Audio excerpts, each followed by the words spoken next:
What's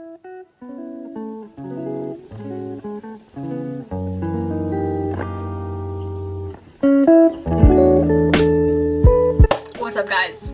How are you doing? What I wanted to do was watch the video that Jubilee made about if all vegans think the same, because I started watching and I was like, I have some opinions, so I thought that I would watch it with you guys. I love Jubilee. It's really fun to watch the videos and get triggered at anti-vax moms.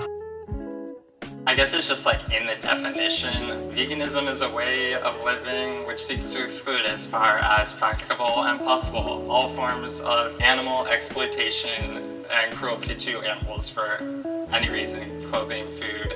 It's about. This guy really just pulled the definition right on the top of his head. That's okay. I mean, props to you. Animals. I didn't become vegan with any sort of ethical reasoning in mind. I just had an inclination that if I stopped eating animal byproducts that I would feel better. It's a very weird inclination, but my thoughts on this, no, it's not really vegan if you're like plant-based for food, but like who cares what the label is if you're like eating less animal products, you know? Like, what's the difference? Why does anyone care, you know? I mean, if you became vegan for health reasons, I mean, studies have shown that you're wrong, but like, I don't really care because it benefits the overall greater purpose. This one's tough because I bought like a chicken burrito for my brother. He would go get it anyway and I should deter him, but the way I try to promote my diet is just by being an example and not by forcing it into someone else. Like, I had bought a vegan burrito, he would just like be resentful of veganism. She's like completely right. I'd say like agreed or like somewhat agree, because like the thing is, it's like hard. If my mom asked me to get something from the store that was like butter or milk and I didn't come home with it, she would be so upset. Like, you know, I was like, sorry, it's not vegan. Like, she'd be like, the fuck, child. So that's just kind of unrealistic. I mean, I wouldn't make cookies for my siblings that aren't vegan. If someone tells me to grab milk on the way home, I'm not gonna not get it, because then it'll just be seen as disrespectful. Or just like, oh, I'm not gonna get it because it's not vegan, and then just be like, as she said, like start to just have like my memory's been so bad lately. Like, be less likely, like be, I'm just gonna keep going. I believe the word you're looking for is resentment. I've taken the liberation pledge, so like I refuse to eat at a table where people are eating animal products. In my mind, it's the same thing as if like you're eating a dog or a child in front of me. You're not gonna want to like stay at that table. You're gonna want to like try to change those people. First of all, that's just not that's not logical for so many people. Like, if I did that, my family would be like, no, you're gonna eat with us. Eating meat is not the same as eating a child. If you think that, then you're just, I can't. It's just not even in the same area. It's liberation pledge. I've researched it and it's literally just about like meat. Not possible for so many people because it would just be seen as rude and disrespectful. So if you're gonna try to change people, also, don't you think it'd be beneficial to sit with them, because then you could expose them to your point of view? Every single person that I've told the liberation pledge about, they've had no problem changing their meals and to vegan restaurants with me. Yeah, your friends will do that, but your family's like, nah, bro.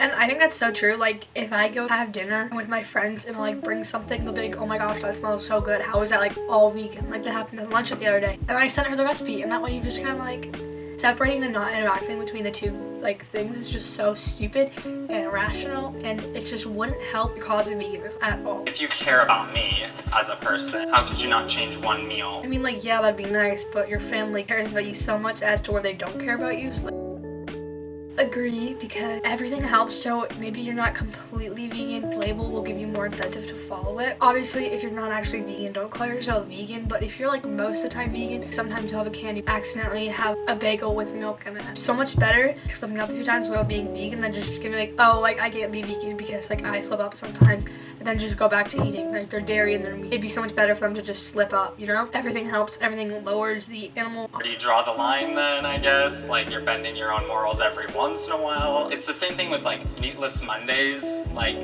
we don't have like homophobic free Tuesdays. Like, it's every day is homophobia free, right? Because that's the same thing. Certain amounts of exploitation if I'm doing. As long as you're trying your best and limiting your animal agriculture to the most that you can, if that means slipping up a few times, that's okay. Say you're traveling and it's genuinely hard to find like vegan food. You can't like survive on like just like lettuce all the time. No. We live in a place where veganism is almost mainstream and it's super accepted. Developing countries where that's just not the case. Even though like Beyond Burgers, Gardein, like those aren't accessible worldwide, we have fruits and vegetables everywhere. Oh. There's food Basic deserts plants. though. I've been in these situations where it's just not really a sustainable option to feed yourself 100% vegan. Is it more of like a convenience thing? It's really, there's literally nothing. This dude is the vegan that everyone hates. Basically, he's wrong. Basically, you can't live off of fruits and vegetables. The raw food diet, like, shoot me in the foot. That is not it. So that's just complete ignorant to food deserts and like what they actually are. It's like a place where like hard to find like good food. Well, there's not a banana or an apple or a bean. Okay, like yeah, a banana, apple, but that's not sustainable. You can still like have that as much as you can, but when you need other stuff, like I can see where you like bend the rules. And in Iceland, their diet is just because But they don't that's have what any the fruits and land. vegetables out there whatsoever. This guy, give her a break. She lived in Iceland. That's it. Climate doesn't allow for that unless you're building a greenhouse. You know, you can forage flowers to make tea and like little berries here and there, but that doesn't sustain people for the kind of climate that they experience. True. I became vegan in 2000. Like I got left out of like a lot of dinner plans and stuff like that with family and friends. Yeah, like that's definitely something that's so much nicer about being vegan now. Like you could go to any restaurant and find something. That would suck. I mean, I have to disagree with. I've been like poked fun at and joked at for being vegan, but not bullied. Like people use the word bullied so loosely and casually in conversation, but like I get people who try to take like my blackness away. They'll say you're not black if you're vegan. How can you be black and vegan? sad. That's mean. You can obviously be black and vegan. And it really does mess with your head. I'll get a lot of social media bullying to the point where sometimes it does affect my mental health just because I try to be a good person, but just... That's really sad because she's just doing her best. So unnecessary.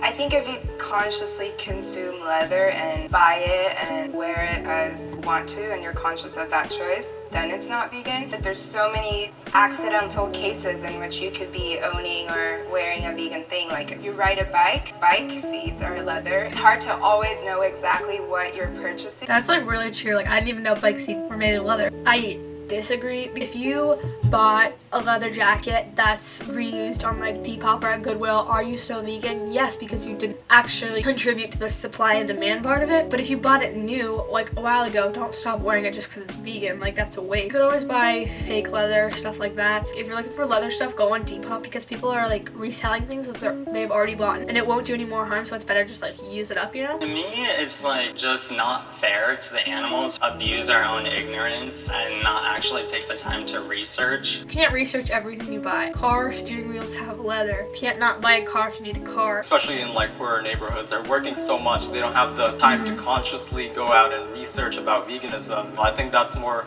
of an issue that comes when you have more income. Really important though that we like have a very clear message of what veganism is, because when we start to make excuses, then people who aren't vegan, they have a confused message of what it is. He's right, that's true. So I wouldn't say like Of course that guy is on the strongly agree.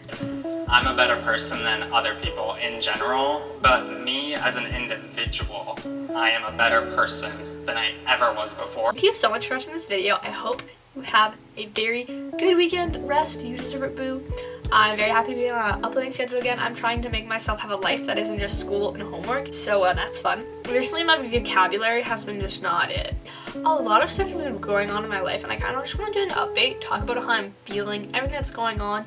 If you guys want to see that, let me know, because I'm not doing well. Not to be quirky or self-deprecating. I just want to be real with you guys, you know? I was watching Alicia Marie today and I was like, wow, I literally feel like I'm talking to a friend because she was being so real in her vlog. It was great. I love it. Chin up, child. In my experience, when a life seems to be falling to pieces, it is usually falling into place. So, ponder that. I love you all so much. Have a great weekend. You need rest, boo. Rest. And I'll see you next Friday.